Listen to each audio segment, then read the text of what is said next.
I hope you're all refreshed and ready for our next presentation. Now it's my pleasure to present Christine Cunningham, Professor of Education and Engineering at Penn State University. Christine's work focuses on making engineering, science, and computational thinking more relevant, accessible, and equitable, especially for populations that are underserved and underrepresented in STEM. Her presentation is titled Engineering in Early Education. STEMIEFest is pleased to welcome Dr. Christine Cunningham, Professor of Education and Engineering at Pennsylvania State University. Dr. Cunningham's presentation is titled Engineering in Early Education. Welcome to Engineering in Early Education. In this session, we are going to think about the E, engineering in STEM. We'll explore what this might look like in early education. My name is Christine Cunningham. I work as a professor of practice at Penn State University. My work focuses on how to make engineering and science more accessible and equitable. I've been thinking about how to engage children from preschool to high school in engineering for over 20 years. Today I'll share some of what I've learned about engineering in early education. I want to start by briefly thinking about what engineering is. What do engineers do? How is this different from and related to science? I find it helpful to focus on what the goal of engineering is. Engineers aim to solve problems. Engineers design things to solve such problems. As they do so, they draw on their knowledge of science and mathematics, their understanding of materials and their properties, and their creativity. For example, engineers design toothbrushes, bicycles, processes to clean drinking water, traffic intersections, and smartphones. The objects, processes, and systems that engineers create are called technologies. People, including young children, naturally design and shape the world around them. They build towers, sand castles, forts, and beds for dolls. Young children are intrinsically curious about the world around them and like to help people solve problems.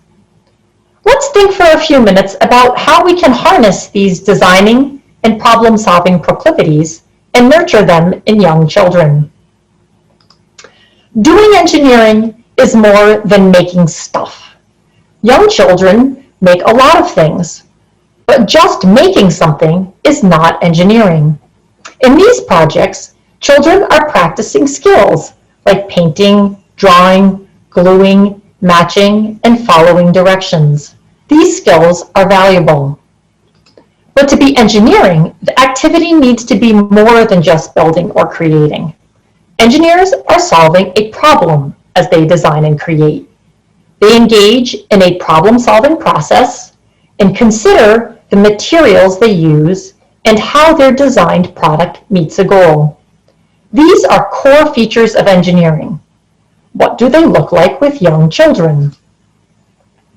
Often engineering problems start with a goal. What are you trying to accomplish? How will you know if you are successful? As children engineer, they should know what they are trying to achieve. The problem should be familiar to them. For example, preschoolers might be asked to design a boat that holds weight, or they might design a pillow for a favorite stuffed animal, or create a ramp that moves a ball or marble along a certain path. Importantly, the children should understand not only what the technology is, but how it needs to function. What does it need to do? For example, a pillow should be soft and fit on the bed. A boat needs to float. Educators can help children understand the problem and how they might test it. Introducing the problem in a larger context and connecting it to children's lives with a narrative context can make the problem more meaningful. For example, a narrative might explain that a family wants to visit their grandparents who live on the other side of a river. It can invite the children to help design a boat that will help them cross the river to do so. Engineers use a problem-solving process called the engineering design process as they do their work. Early engineering can help children develop facility with an iterative process. As they engineer, they engage with different kinds of activity for different purposes. Naming these phases can provide children with landmarks and help them recognize the kinds of work they are doing. Here are some examples of age-appropriate design processes for preschoolers. In general, children start by exploring their world to understand some of the basic principles that underlie the challenge. For example, which materials are soft? Which shapes best roll down an incline? Materials-rich, hands-on investigations help children develop a deeper understanding of the problem. Then they construct something. Children are very creative. Engineering problems should allow them to generate many different possible solutions to the problem. Many children will immediately want to try or test their design. Their designs may not work well the first time.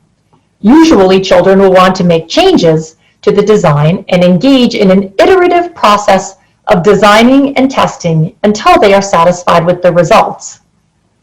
Educators can help children think like engineers by asking questions about what they noticed during exploration and testing. They can ask children to describe their design or explain why they are making the choices they do. Such questions can help children reflect and share what they are doing. Another core idea of engineering focuses on materials and their properties. Materials all have properties. An object might be fuzzy, strong, shiny, and so forth. The properties help determine how the material behaves under certain conditions and how suited it is for particular tasks or designs. As children design solutions, thinking about which materials they might use is an important step. Knowledge of materials is something that children need to develop over time through hands-on interactions of and manipulation of materials. This is a big part of what young children should be doing. Through physical manipulation and exploration, children come to understand which materials are, for example, soft, heavy, slippery, or waterproof. Before creating any technology, all youth, but especially young children, should have experiences that actively build their understanding of the materials that are available for their designs. Children should be introduced to the materials they will use in a challenge. They should hold, explore, test, observe, and describe them. As they investigate, educators and caregivers can introduce vocabulary associated with the material and their properties. Which are soft? Why is something shiny a good choice for that design? I mentioned earlier that introducing engineering design, when you introduce engineering design challenges, you should include key performance attributes. For example, a bridge needs to be strong enough to support a toy car or a small doll. Noting characteristics of successful designs helps signal to children which properties are important for the task at hand. Here I summarize some of the attributes of high-quality engineering experiences for early education that I have mentioned today. Engineering problems should invite children to work on a problem they are familiar with. To be age-appropriate, the technologies they design should be simple. Children also benefit when engineering activities are set in a larger context, particularly one that has a narrative thread. Engineering problems have multiple solutions. Children should be invited to bring their creativity and address such open-ended problems. Materials are really important to design, so children should explore materials. The materials they interact with should help develop understandings of important characteristics of the technology. A simple process can be used to scaffold children's work.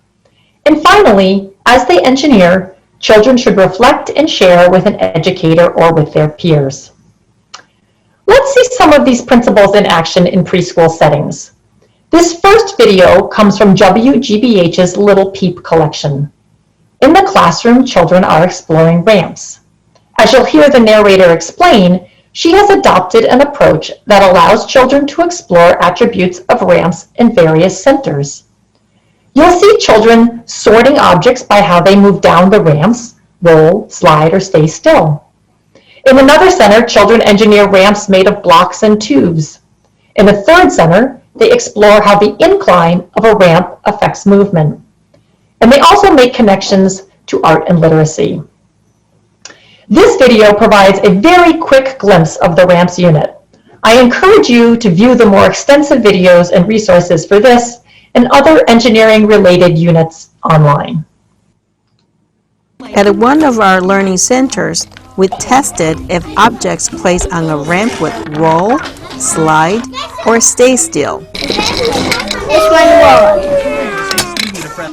At another center, children could set up marble tracks and create ramps with blocks. That was close. At our third learning center, we set up a tabletop experiment similar to our roll, slide, and stay in place center. But this center allowed children to change the steepness of the ramp. Cool. We also created an art center where the children could create paper roller coasters and draw ramps and tracks. And of course, at our book center, we added books on ramps, rolling, and movement. At our roll, slide, and stay in place center, we experiment with different texture ramps. Did it go down smoothly? It went down bumpy. And at our marble track center, we give the children challenges like getting the marble to land in a bucket. All right, let's try that. Beautiful. Did you notice how interested the children were in meeting the goal of getting the marble into the bucket? And how they changed the design of their track until they designed something that met that goal? Similarly, you may have noticed the children actively exploring materials and their properties, especially in the roll, slide, and stay still activity. There were many variables here that they investigated through experimentation. What was the object made of? What was its shape? How did the surface of the ramp affect movement? These are all important features in thinking about whether and how objects move. Let's look at one other video from the Science Beyond Boundaries from the St. Louis Science Center. This video demonstrates an engineering activity that can be done with young children. The children will design a boat that can hold weights.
Activity is a simple engineering activity. Even so, it includes features of engineering with young children. I invite you to also think about additional supports or extensions that you could include that further reflect some of the best practices. For example, could this activity be set in a narrative context? What other materials might you make available for children to engineer a boat that would help them explore important properties of the boat? Paper, fabric, clay perhaps? Children are natural engineers. I encourage you to tap their creativity, curiosity, and problem-solving skills through design-based activities. Thank you.